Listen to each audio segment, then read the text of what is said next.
El Señor esté con ustedes. Y con tu espíritu. Proclamación del Santo Evangelio según San Lucas.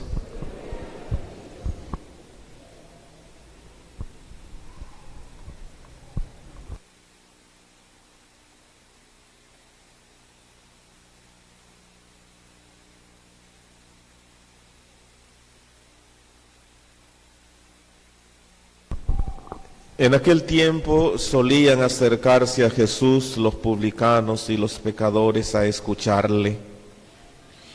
Y los fariseos y los escribas murmuraban entre ellos: Ese acoge a los pecadores y come con ellos. Jesús les dijo esta parábola: Si uno de ustedes tiene 100 ovejas y se le pierde una, ¿no deja las 99 en el campo y va tras la descarriada hasta que la encuentra? Y cuando la encuentra, se la carga sobre sus hombros muy contento.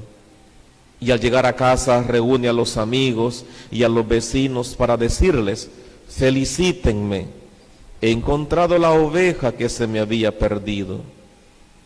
Les digo que así también habrá más alegría en el cielo por un solo pecador que se convierta que por 99 justos que no necesitan convertirse.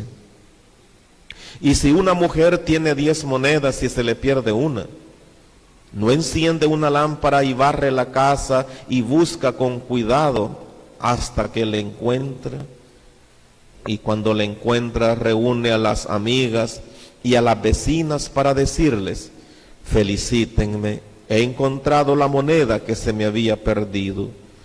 Les digo que la misma alegría habrá entre los ángeles de Dios por un solo pecador que se convierta. También les dijo: Un hombre tenía 2 hijos. El menor de ellos dijo a su padre: Padre, dame la parte que me toca de la fortuna. El padre le repartió los bienes. No muchos días después, el hijo menor, juntando todo lo suyo, emigró a un país lejano y ahí derrochó su fortuna viviendo perdidamente. Cuando lo había gastado todo, vino por aquella tierra un hambre terrible y empezó él a pasar necesidad. Fue entonces y tanto le insistió a un habitante de aquel país que lo mandó a sus campos a guardar cerdos. Le entraban ganas de llevarse al estómago de las algarrobas que comían los cerdos y nadie le daba de comer. Recapacitando entonces se dijo: ¿Cuántos jornaleros de mi padre tienen abundancia de pan, mientras yo aquí me muero de hambre? Me pondré en camino a donde está mi padre y le diré: Padre, he pecado contra el cielo y contra ti, ya no merezco llamar a mi hijo tuyo. Trátame como a uno de tus jornaleros. El padre se puso en camino a donde estaba su padre. Cuando todavía estaba lejos, su padre lo vio y se conmovió, y echando a correr se le echó al cuello y se puso a besarlo. Su hijo le dijo: Padre, he pecado contra el cielo y contra ti, ya no merezco llamar a mi hijo tuyo. Pero el padre dijo a sus criados: Saquen enseguida el mejor traje y vístanlo, pónganle un anillo en la mano y sandalias en los pies, traigan el ternero cebado y mátenlo, celebremos un banquete. Porque este hijo mío estaba muerto y ha revivido, estaba perdido y lo hemos encontrado. Y empezaron el banquete. Su hijo mayor estaba en el campo. Cuando al volver se acercaba a la casa, oyó la música y el baile, y llamando a uno de los mozos, le preguntó qué pasaba. Este le contestó: Ha vuelto tu hermano, y tu padre ha matado el ternero cebado, porque lo ha recobrado con salud. Él se indignó y se negaba a entrar, pero su padre salió e intentaba persuadirlo. Él replicó a su padre: mira, en tantos años como te sirvo, sin desobedecer nunca una orden tuya, a mí nunca me has dado un cabrito para tener un banquete con mis amigos. Y cuando ha venido a ese hijo tuyo, que se ha comido tus bienes con malas mujeres, le matas el ternero cebado. El padre le dijo: hijo, tú estás siempre conmigo y todo lo mío es tuyo. Deberías alegrarte porque este hermano tuyo estaba muerto y ha revivido, estaba perdido y lo hemos encontrado. Palabra del Señor. Gloria a ti, Señor Jesús. Siéntense un momento.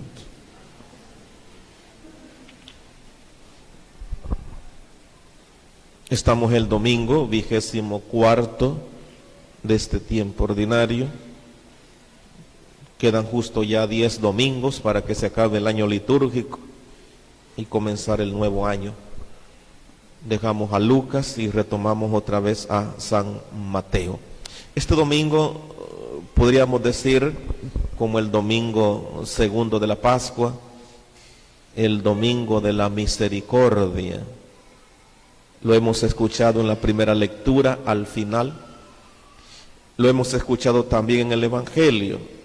La liturgia de ahora nos pide leer todo el capítulo 15 de San Lucas, donde vienen estas tres parábolas: la oveja perdida, la cabra iba a decir, pero no es oveja, ¿verdad? La moneda perdida y el hijo pródigo, que también se había perdido. Por eso la monición dice el hijo perdido, ¿verdad? Entonces, hermanos, el domingo de la misericordia. ¿Pero qué es la misericordia? Quizá ir un poquito a la etimología. Misereor es, de alguna manera, no tener nada, ¿verdad? Ser un desdichado, un desgraciado, como se dice vulgarmente, ¿verdad? Un miserable, no se dice prácticamente, ¿no? Eres un miserable, alguien que no tiene nada, ni dónde caer muerto, se dice, ¿verdad? Y cordis significa corazón. Entonces, ¿qué es la misericordia? Dar el corazón al miserable, al mísero, no al misero, que esa es otra cosa. Misero, aquella persona que va asiduamente a misa, ¿no? Pero miserable o mísero, ya dijimos, es aquella persona que le falta todo. No solamente bienes materiales, sino también bienes espirituales. Por lo tanto, ahora Dios en la parábola esta se ha portado un Padre misericordioso. ¿Se acuerdan el lema que creó el Papa Francisco para el año de la misericordia? ¿Se acuerdan? El tema era Divis in misericordia. Ah, no, ese es otro, ¿verdad? Esa es una carta del Papa Juan Pablo II. Misericordia vultus era el tema. ¿Se acuerdan la frase esa? Misericordia vultus. Es decir, el rostro de la misericordia. Este era el lema que creó el Papa Francisco para el año de la misericordia. Entonces, hermanos, Dios se ha mostrado misericordioso con el pueblo. Lo hemos leído, por ejemplo, ahora en esta primera lectura del libro del Éxodo, cómo aquel pueblo le faltó a Dios, se creó ídolos. Los protestantes este tema les gusta, ¿no? Porque lo utilizan para atacar a la iglesia. De hecho, ellos usan la Biblia para atacar. Y si no pueden, te tiran la Biblia en la cabeza. Si no pueden con palabras, te tiran la Biblia en la cabeza también, ¿verdad? Como el padre Amaro y la Chabela, ¿verdad? Que le pegan en la cabeza, ¿no? El protestante utiliza mucho la Biblia para atacar. O sea, eso es diabólico, hermanos. Usted no puede usar la Biblia para eso, ¿verdad? Hoy lo voy a hacer leña, va, con la Biblia, lo voy a hacer leña. Eso es diabólico. Me contaban una vez, habían dos jóvenes estudiantes de teología, eran protestantes los hipotes, querían ser pastores, estudiando teología, al estilo aquel doctor, ¿cómo se llama este? ¿Cómo se llama? Fernando Casanova, ¿verdad? Él es doctor en teología, pero doctorado en teología de ellos, no de la Iglesia Católica. Estos hipotes era como Armando ya, Fernando, ¿verdad? Un poquito como Fernando Casanova, querían ser doctores en teología. Y oiga la mentalidad de los hipotes. Vámonos a una biblioteca católica, leamos historia de los católicos para hacerlos leña. Primero hay que aprender, ¿verdad? Para hacerlos leña a ellos. Oigan la mentalidad de estos jóvenes. Van a una biblioteca católica y empiezan a leer, a estudiar libros de historia de la iglesia. Y se empezaron a meter en la historia de la iglesia. Se metieron tanto que no pudieron salir después. Y terminaron haciéndose católicos. ¿Sí? Terminaron haciéndose católicos. Vean pues, pero a mí me impresiona la mentalidad, ¿verdad? Usemos la Biblia, la historia, para hacer leña a la iglesia. Y es lo que hace el protestante. Y la Biblia no es para eso, hermanos. Entonces, pues, la idolatría, ¿no? Ese fue el pecado del pueblo de Israel. Y Dios, dice el Éxodo, estaba molesto. Y le dice Dios a Moisés: veo que este pueblo es un pueblo de dura cerviz. La cerviz, la cervical, ¿verdad? Por eso dicen la cabeza dura, ¿verdad? En español, terco, ¿verdad? Como dijo Chespirito, es un terco, no entienden nada, ¿verdad? No tienen materia gris, ¿verdad? Dicen otros, ¿verdad? No les llega agua al tinaco, dicen los mexicanos, ¿verdad? No les funciona el cerebro, ¿no? No tienen un cerebrito, como dijo Chespirito y la Chilindrino, que tienen un cerebro. No, mejor no digo. Entonces, pues, era un pueblo de cabeza dura. Por eso le dice Dios, es un pueblo de cabeza dura, de dura cerviz. Por eso, déjame, mi ira se va a encender contra ellos hasta consumirlos. A ellos. En cambio a ti, voy a hacer de ti un gran pueblo. Pero aquí viene la intercesión de Moisés. Dice Moisés: ¿por qué, Señor, se va a encender tu ira contra tu pueblo que tú sacaste de Egipto, o ya se te olvidó, ¿no? Con gran poder y mano robusta. Acuérdate de tu siervo Abraham. Acuérdate de Isaac, de Jacob. Acuérdate de ellos, ¿verdad? A quienes juraste por ti mismo y dijiste: multiplicaré su descendencia. Y ahora tú dices que te los vas a acabar, ¿no? Lo bueno aquí, hermanos, que Moisés convenció a Dios. Humanamente hablando es esto, por supuesto, ¿verdad? Como un hombre va a convencer a Dios. Convencer a Dios sería como que Dios está equivocado, ¿verdad? Todo esto, hermanos, se le llama técnicamente antropomorfismos, es decir, creer que Dios es como nosotros. Yo me equivoco, Dios también. Yo me arrepiento, Dios también. Yo me corrijo, Dios también. A todo eso se le llama antropomorfismos, es decir, tratar a Dios como a los hombres, ¿verdad? Yo me equivoco, Dios se equivocó y aquí lo hemos visto. No, así lo creyó Moisés, por eso lo escribe. A esa forma de hablar, esa es lo que se le llama técnicamente antropomorfismo, es decir, formas humanas, formas de hombres. Anthropos es hombre en griego. Entonces, creer que Dios es como nosotros, por eso se dice, y Moisés convenció a Dios. Y al final dice el texto que hemos leído ahora: y el Señor se arrepintió. Hermanos, otro antropomorfismo. ¿Será que Dios se puede arrepentir? ¿Usted de qué se arrepiente? De algo malo que hizo. Ojo, también hay cosas buenas que uno ha hecho y se arrepiente, ¿verdad? Dice: me arrepiento de haberle hecho favor a este, decimos muchas veces, ¿verdad? Cuando el otro me pagó mal, ¿verdad? Me arrepiento de haberle dado ray, porque después me puso el cuchillo y me asaltó, ¿verdad? Me arrepiento. Pero en este caso es un antropomorfismo. ¿Dios se arrepintió? No, Dios no se arrepiente, porque Él no se equivoca. Él sabe lo que va a hacer. Tiene conocimiento de lo que hace. Él no puede equivocarse. Por lo tanto, decir que Dios se arrepintió es una forma humana. antropomorfismos. Y Dios se arrepintió, dice el Éxodo, de la amenaza que había pronunciado contra su pueblo. ¿Se acuerdan? Lo mismo pasó con el diluvio, ¿se acuerdan? Dios se arrepintió de haber creado el diluvio, ¿se acuerdan? En otra ocasión dice, Dios se arrepintió de haber creado al hombre cuando Adán pecó. Y así hay muchas formas en la Biblia donde se dice eso. Vean, Dios se arrepintió, aplicó la misericordia. Se dice que Dios es justo y misericordioso. Ya dijimos, misericordia es dar el corazón al miserable. Esa es la misericordia. En este caso al pecador. No hay peor miseria, hermanos, que el pecado. Es la peor miseria que nos puede pasar en esta vida a nosotros, a todo ser humano, el pecado. ¿Y qué es la justicia?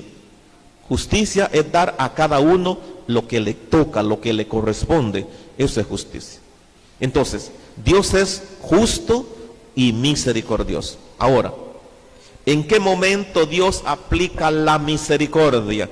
Dios aplica la misericordia cuando el pecador se arrepiente. Y algo bonito que hemos aprendido ahora, Dios escucha a otras personas también, no al necesitado de misericordia. Por eso cuando usted pide misericordia para otro, Dios lo escucha también. Qué bonito esto, ¿verdad? Yo antes me molestaba cuando me decían, Padre, rece por mí. Yo decía, rece por mí, rece usted, decía yo. Dios no me va a escuchar a mí. No, pero Dios también escucha a terceros. Como en este caso, Moisés pide a Dios misericordia por su pueblo y Dios lo escucha. ¿Cuántas madres piden misericordia a Dios por un hijo y Dios las escucha? Estoy pensando en Santa Mónica, ¿verdad? La mamá de San Agustín. Mónica era, ¿verdad? Sí, ¿verdad?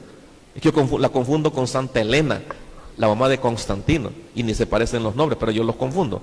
Santa Mónica es la mamá de San Agustín, y Santa Mónica pasó más de 20 años pidiendo misericordia para su hijo, a Dios, y Dios la escuchó. Oiga, señora, después de 20 años, y usted solo una vez se ha hincado y ya quiere que Dios escuche la misericordia por su hijo. No, rece, le faltan 19 años todavía, ¿verdad?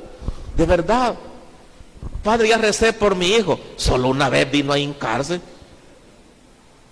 ¿Cuántas veces dobló las rodillas Santa Mónica en 20 años? Imagínense, piensen. Imaginemos que fue una vez diaria. Multipliquen 20 por 365. Pues esa cantidad de veces dobló las rodillas Santa Mónica, pidiendo misericordia. Quiere decir entonces que Dios escucha a terceros para hacer un milagro, para aplicar misericordia. Ahora lo ha hecho. Ha escuchado a Moisés. ¿Y qué dicen los protestantes? Los católicos son tontos. Ahí van donde el cura a pedir que les perdone. Nosotros vamos ante Jehová para que Dios nos perdone. ¡Amén! Sí.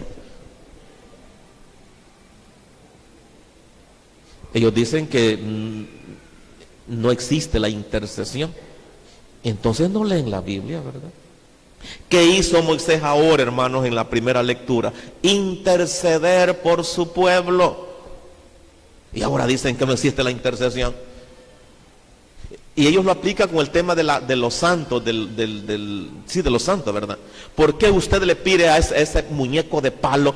¿Por qué no le pide directamente a Dios? No sea tonto, Señor. No le pide a ese muñeco de palo. Pídale a Dios como nosotros. ¿Para qué pide intercesión? Eso no existe. Con eso demuestran la ignorancia, ¿verdad? Que lean ahora el capítulo 32 del Éxodo. Moisés intercede, o sea que sí existe la intercesión. Y es lo que hacen los santos, pues. Usted le pide a un santo, ¿verdad? ¿Se acuerdan aquel momento también con las serpientes?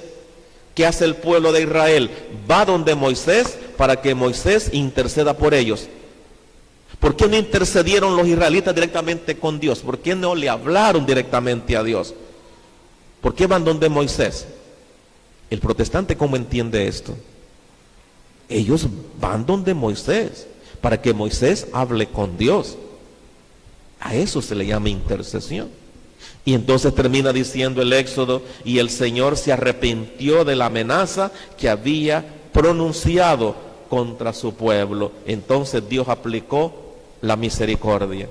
De primero iba a aplicar la justicia. Ya dijimos, justicia es darle a cada uno lo que le toca. ¿Y qué le correspondía a aquel pueblo? Que lo castigara a Dios por lo que había hecho. ¿Y qué había hecho el pueblo de Israel? Nada, idolatría nada más. Cambió a Dios por un ídolo, por un becerro de oro. Así dice el texto, ¿verdad?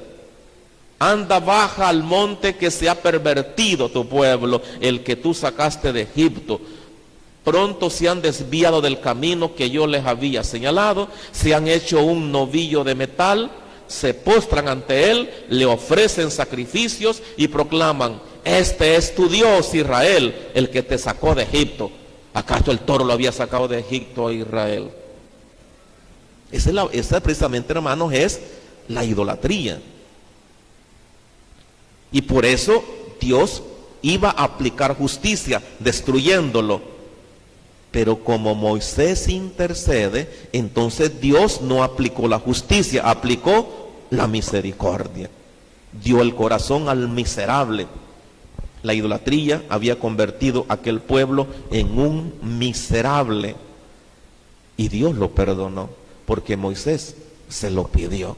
Por eso, hermanos, hemos de rezar porque Dios tenga misericordia de nosotros. Por eso Dios, ¿verdad?, a través de Santa Faustina y el Papa Juan Pablo II, los dos santos, ¿verdad?, se creó aquello de la divina misericordia. ¿Cómo dice la frase de la divina misericordia? Ten misericordia de nosotros y del mundo entero. Vean, no solamente pedimos misericordia para cada uno de nosotros, pedimos misericordia para los demás.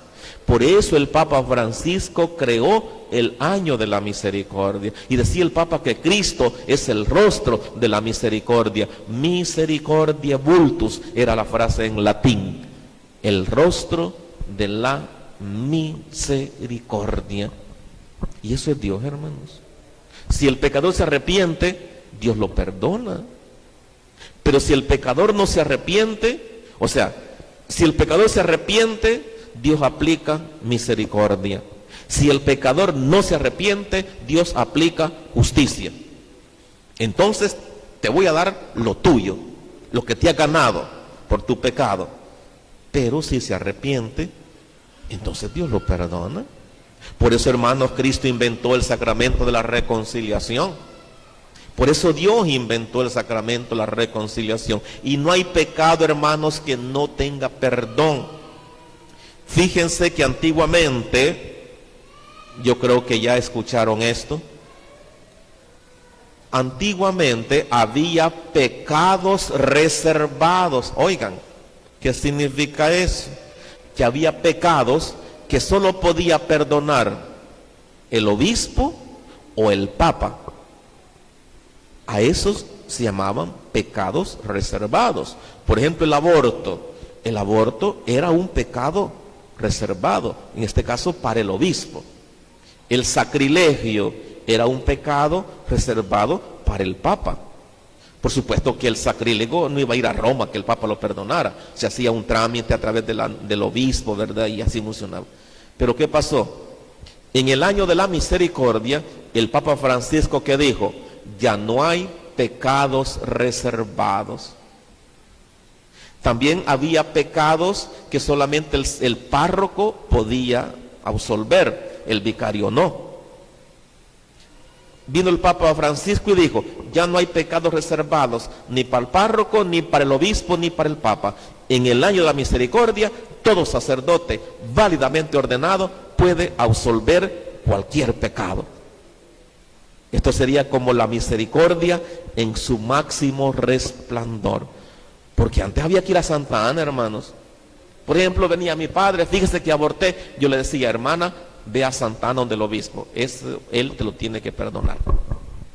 O por ejemplo, mire padre, cometí un sacrilegio. Hermano, tienes que ir a Roma, ¿verdad? Que el Papa te perdone, ¿verdad? Dice, padre, pero yo soy pobre. Pues mira cómo le haces, ¿verdad? Qué tremendo era, ¿no?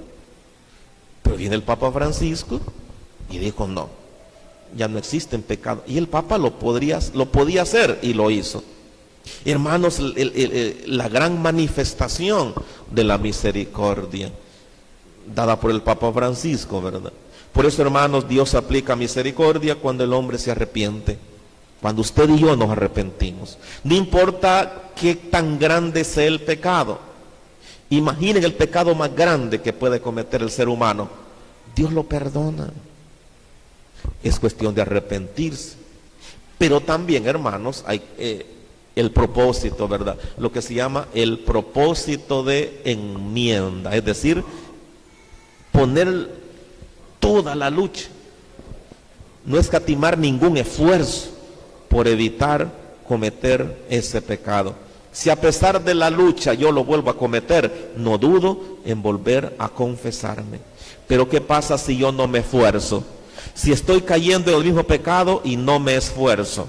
Hay personas que fácilmente podemos caer en un pecado y abusar de la misericordia. Como Dios me perdona, ¿verdad? Yo sé que esto es pecado, ¿verdad? Me echo una canita al aire, ¿verdad? Y me confieso y asunto arreglado. Y así mi vieja mira que comulgo, ¿verdad? Y no se va a enojar conmigo, porque a veces arman pleito, ¿verdad? Ya me imagino cuando regresan a su casa, ¿verdad? Viejo, ¿por qué no comulgaste? La señora, ¿verdad? Dice, es que lo que pasa que no alcanzaron las hostias, mi amor. Y empiezan a inventar, ¿verdad? ¿Y por qué no comulgaste, viejo? Di que no pasaste. No pasaste, di que no pasaste. Y entonces, para evitar ese pleito con la mujer, ¿verdad?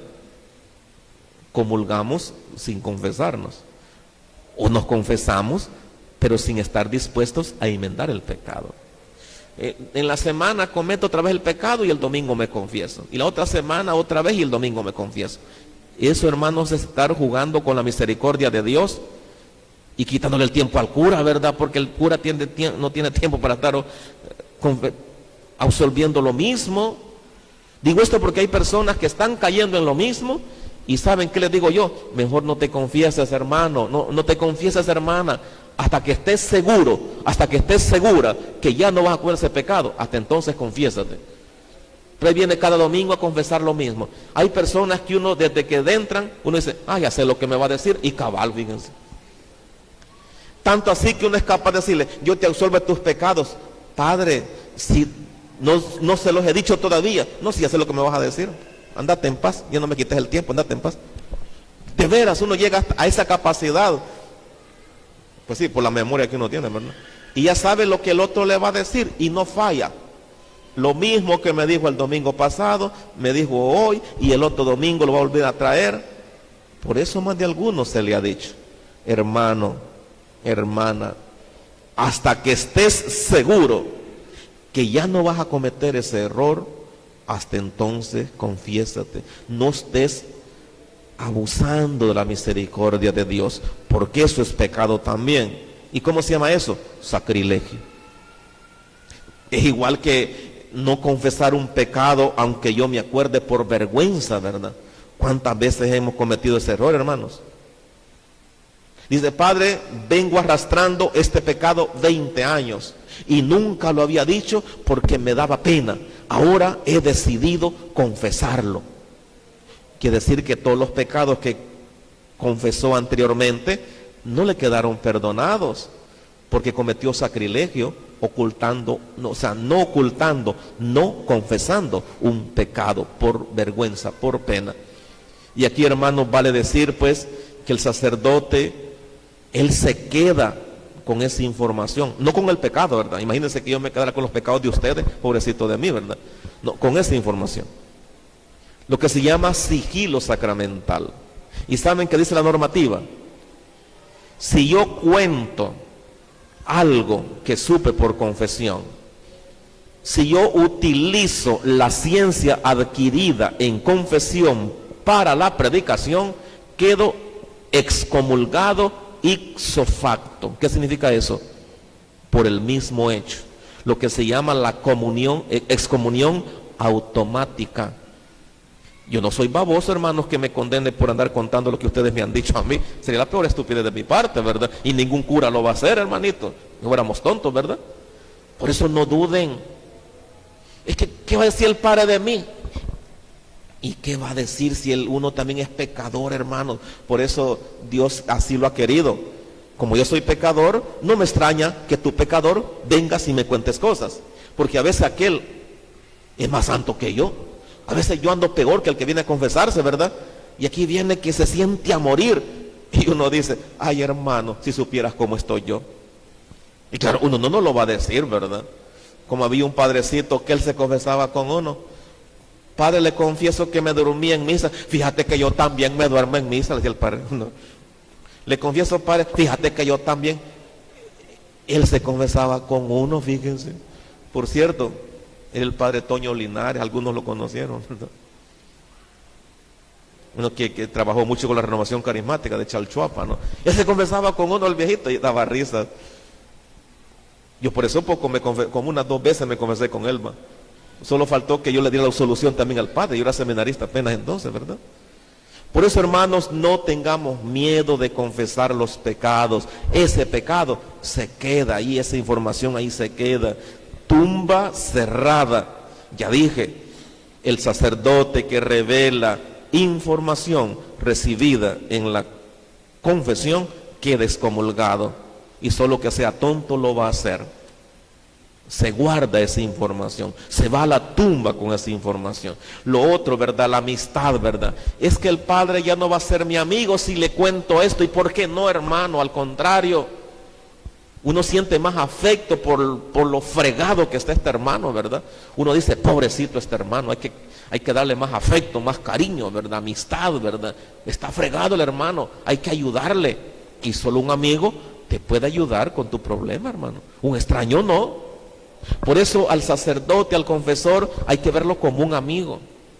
Porque a un enemigo, a un extraño, no se le cuentan cosas. ¿Qué dijo Cristo? A usted los llamo amigos, porque les he contado todo. Igual, usted como pecador, vea al sacerdote como un amigo y cuéntele, padre, me pasa esto.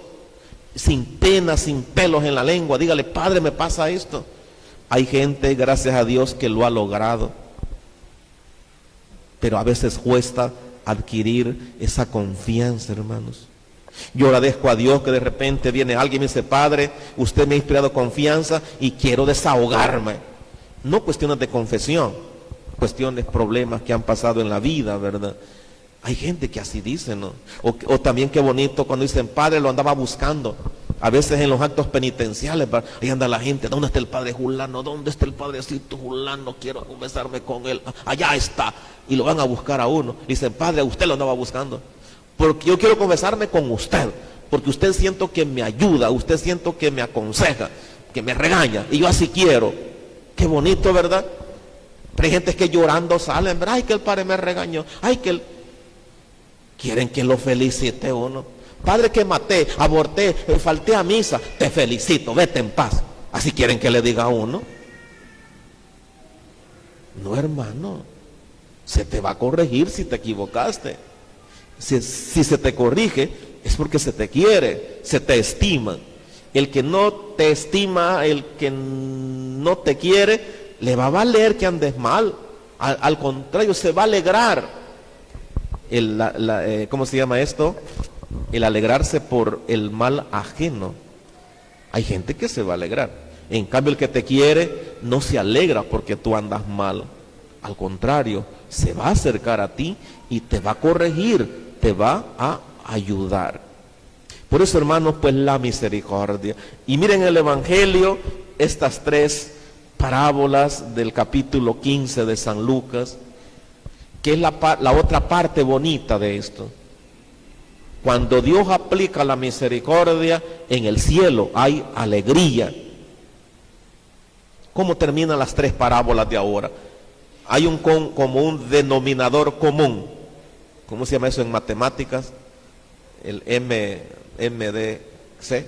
¿No cómo se llama en matemáticas? El denominador común. El máximo denominador común. Ya me olvidó. Hace como 80 años que pasé por ahí. El máximo denominador común, creo que se dice, no me acuerdo, algo así creo que es. En las 3 parábolas hay un denominador común. Las 3 terminan con alegría. Oigan cómo termina la primera parábola.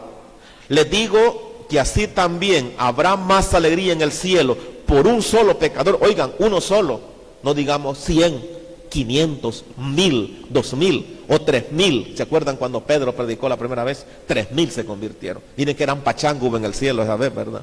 Por un solo pecador que se arrepienta, dice la parábola, que por 99 justos que no necesitan convertirse. Oigan, aquí dice convertirse. Si no me equivoco, en el misal trimestral, aquí dice arrepentirse. Vamos a ver dónde está. Cabal. Yo les aseguro que así también se alegran los ángeles de Dios por un solo pecador que se arrepiente. Hermanos, les digo, la palabra arrepentimiento a mí no me gusta porque es algo bien particular. Arrepentimiento es algo particular. En cambio, conversión es algo total. Convertirse no es lo mismo que arrepentirse. Porque arrepentirse me arrepiento. Hasta ahí. De esto. Y de lo otro, es que convertirse es arrepentirse de todo. En cambio, arrepentirse solo de esto. La conversión es genérica. En cambio, el arrepentimiento es solo esto. No es general, no que está como fraccionado, ¿verdad? Es parcial. No me acordaba la palabra. Es parcial. El arrepentimiento es algo parcial. En cambio, la conversión es algo total. Por eso, hermano, apuntémosle a la conversión, no al arrepentimiento, a la conversión. No, el arrepentirse no es suficiente, hay que convertirse a Dios. Entonces, pues, por eso termina así la parábola primera de la oveja perdida, ¿verdad? En el cielo, pues, hay más alegría por un solo pecador que se convierta que por 99 justos que no necesitan convertirse.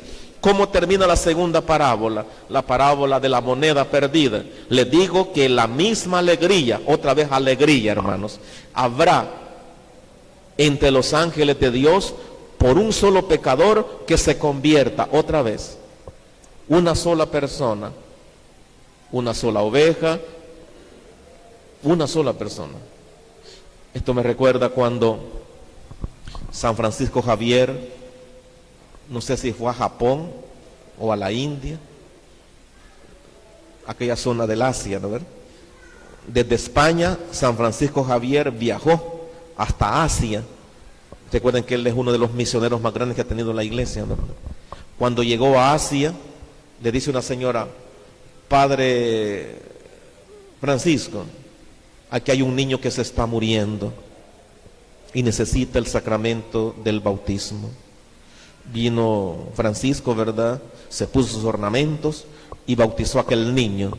Y comentan que después que bautizó a aquel niño, dijo Francisco: si solo por este niño hubiese venido desde tan lejos, valió la pena haber venido por solo este niño. Oigan que es el evangelio ahora: un solo pecador, una sola conversión. ¿Qué dijo San Agustín? Que una sola alma es más grande que toda la creación. Oigan, hermanos, una sola alma es más grande que toda la creación. Si solo por este niño he venido hasta aquí, no vine por gusto, dijo Francisco Javier. Y ahora viene el evangelio y nos dice: en el cielo hay alegría por uno solo. Esto que nos lleva, hermanos, a ver qué grande es el alma que Dios ha creado en cada uno de nosotros. Por eso a Dios le duele cuando se pierde un alma. A Dios le duele cuando el pecador no se arrepiente y se pierde. Pero Dios no puede hacer nada. ¿Por qué? Porque respeta tu libertad. Respeta tu libertad. Yo un día le dije a un hermano que vino a pedir dirección espiritual: hermano, ante este problema ni Dios puede hacer nada. Se oye feo, pero es verdad. Porque si la persona no quiere, Dios no va a manipular la voluntad de la persona. Si usted no quiere irse al cielo, Dios no lo va a obligar, no lo va a empujar. Dios no podrá hacer nada si usted no quiere arrepentirse ni ir al cielo. Eso depende de cada uno de nosotros. Vamos a la última parábola, la más larga. Dicen los expertos que a esta parábola debería llamarse la parábola del Padre de la Misericordia. Así debería llamarse esta parábola, porque el bueno aquí es el papá, no es el hijo, hermanos. Todo el mundo dice el hijo, el hijo pródigo, el hijo perdido, el hijo malgastado. De hecho, hasta se ha creado un verbo. El verbo, bueno, más que verbo es una palabra, la prodigalidad. ¿Qué es la prodigalidad? Es derrotar el dinero que no te ha costado, que es lo que hizo el hijo pródigo, ¿verdad? La prodigalidad.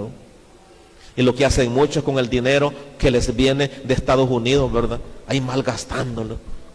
Ya imagino a la señora, ella con un peso en la bolsa y los cipotes con billetes de a $20, ¿sí o no? Ahí ve el cipote al chalet. Deme un Gatorade, así ahora, Gatorade, hasta se le estaba la lengua, Gatorade, deme un Gatorade. Deme un churro. El churro vale como 10 centavos, ¿verdad? Y el cipote pagando con un billete de a 20. Le dice la viejita, ay, mi hijo, no tengo vuelto, ahí vení mañana. Pagando con billetes de a 20 los cipotes, miren ustedes. Ahí va con el gran billetero el cipote para la escuela, malgastando el dinero. Eso es la prodigalidad. Y la nana en Estados Unidos trabajando 15 horas, ni duerme la pobre, ya toda viejita se hizo, de mucho trabajar, de mucho desvelarse, para mandarle pisto al cipote, y el cipote aquí malgastando el dinero. Pero déjenme decirles que a veces la misma nana en Estados Unidos tiene la culpa. ¿Qué dice? Mamá, que el niño no aguante hambre, para eso he hecho eso. ¿Entendieron, verdad? Se me salió, no se me salió, pero la pensé, ¿verdad? Para eso trabajo aquí, para que el niño no aguante hambre como yo aguanté hambre. No le niegue nada a mi hijo, mamá. Ah, no, ma. Ahí, ma. Le dijo la viejita, ma, yo no lo voy a hacer. Que el niño no aguante hambre, ma. Dele todo. Pero fíjate, mi hija, que el niño quiere llevar 20 pesos a la escuela. Déselos. Para eso trabajo yo aquí. Para eso trabajo. Para que no sufra el niño.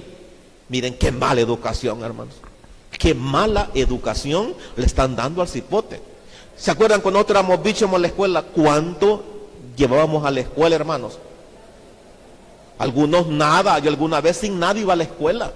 ¿Qué hacía a la hora del recreo? Me iba para la cancha.